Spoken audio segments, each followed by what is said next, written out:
já foram enfrentadas por ocasião do recebimento da denúncia.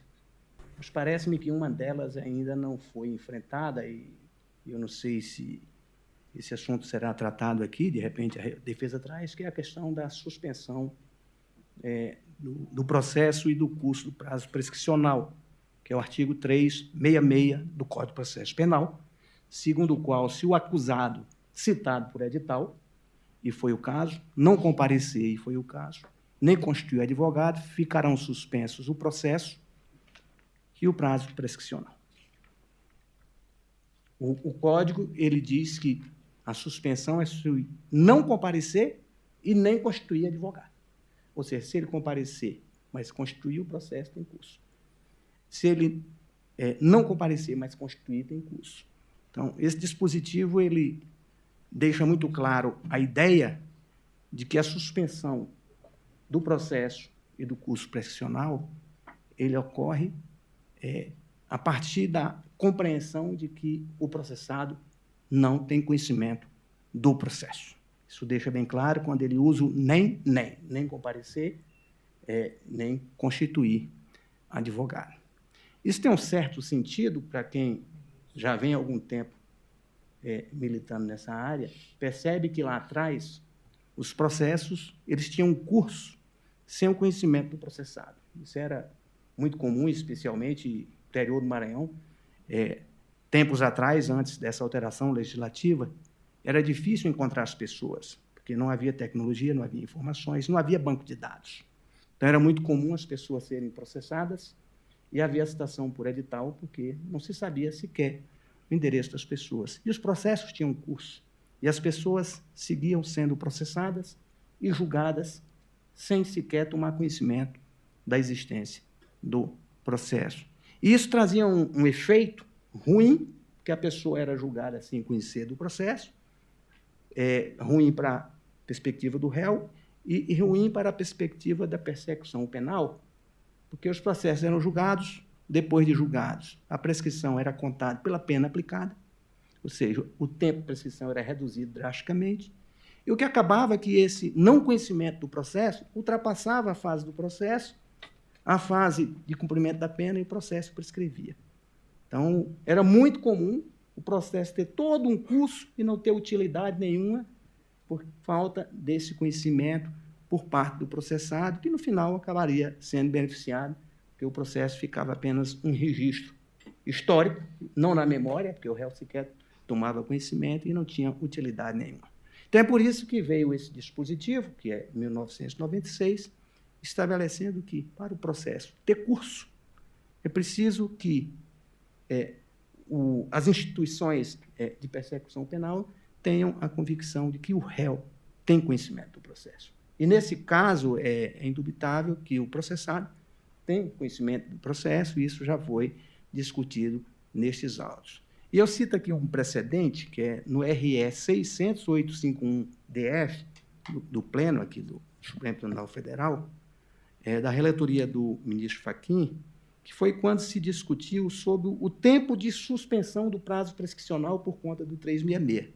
E, no voto do ministro Fachin, ele cita expressamente: como dito previamente, por ser a citação por edital uma ficção jurídica, pretendeu-se, com a alteração legislativa promovida pela Lei 9271/96, que é o que criou esse novo texto do 366, obstar que alguém fosse processado e julgado sem que se tivesse a certeza de que tomara conhecimento do processo. Então, o objetivo é exatamente esse. O 366, ele quer evitar que a pessoa seja processada e que as instituições não tenham certeza que o processado sequer saiba do processo, mas, nesse caso, há, sim, elemento de convicção fortíssimo de que todas as partes têm conhecimento desse processo. Então, eu faço esse registro nessa questão preliminar. Todas as demais questões preliminares já foram devidamente examinadas na ocasião do recebimento da denúncia, e quanto a essas demais, entendo eu que há preclusão da matéria, porque ela já foi devidamente enfrentada. Mas, presidente, eminente relator, aqui, como Vossa Excelência relator, cuida-se de uma ação penal pública, proposta pelo Procurador-Geral da República, contra Eduardo Nantes Bolsonaro pela prática do crime de coação no curso do processo. E esse crime é previsto no artigo 344 do Código Penal. O que é que diz esse dispositivo? Usar de violência ou grave ameaça, e aqui é a grave ameaça, com o fim de favorecer interesse próprio ou alheio contra a autoridade, parte ou qualquer outra pessoa que funciona ou é chamada a intervir em processo judicial, que é o caso. Então, esse é o dispositivo. Essa é a previsão de conduta que o Código Penal atribui como uma conduta reprovável. Usar de grave ameaça para favorecer interesse alheio contra a autoridade em processo judicial. Esse é o tipo. Diz a denúncia da Procuradoria-Geral da República que o processado se empenhou em praticar sucessivas e públicas ameaças contra ministros deste Supremo Tribunal Federal, alardeando a aplicação de sanções estrangeiras pelos Estados Unidos da América, com o objetivo de interferir no andamento da ação penal 2668, em que o genitor do denunciado figurou como réu, e também com o fim de interferir na petição 12.100, em que se trata de uma denúncia penal contra o senhor Paulo Figueiredo. Aliás, só um corte, essa denúncia é contra o senhor Eduardo Nantes e contra o senhor Paulo Figueiredo, mas esse processo foi desmembrado e, neste momento, se está tratando apenas contra o processo em desfavor de Eduardo Nantes. Segue o MPF dizendo que algumas das ameaças que foram veiculadas acabaram sendo concretizadas. Quais sejam? A suspensão de vistos internacionais de 8 dos 11 ministros deste Supremo Tribunal Federal, anunciada pela Secretaria de Estado americana no dia 18 de julho de 25, o que posteriormente se estendeu ao ex-presidente do Senado, Rodrigo Pacheco, e ao ex-ministro da Justiça, Ricardo Lewandowski. Diz ainda a PGR, a título de mais uma medida concretizada em decorrência dessas ameaças.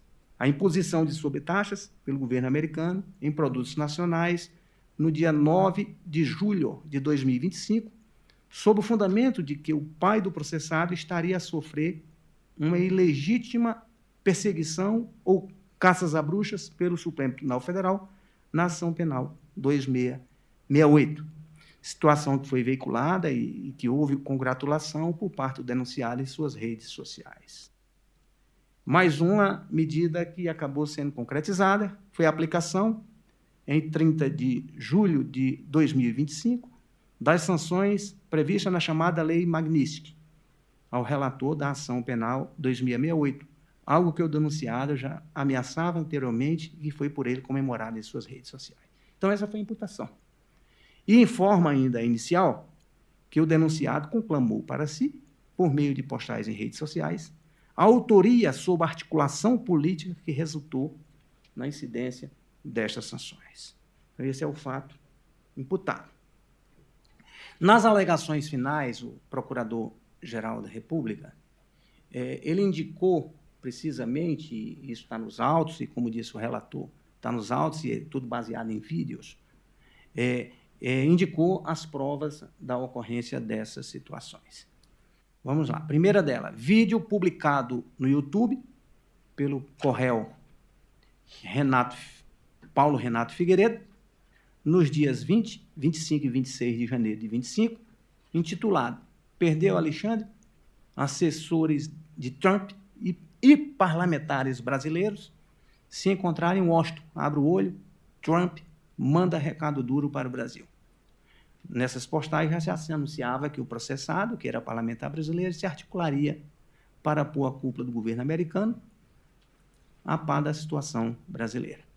Também ali foi divulgado que, se o Lula e o relator da ação penal 2668 não começarem a dançar conforme a música, e mesmo que comecem a dançar, as consequências virão.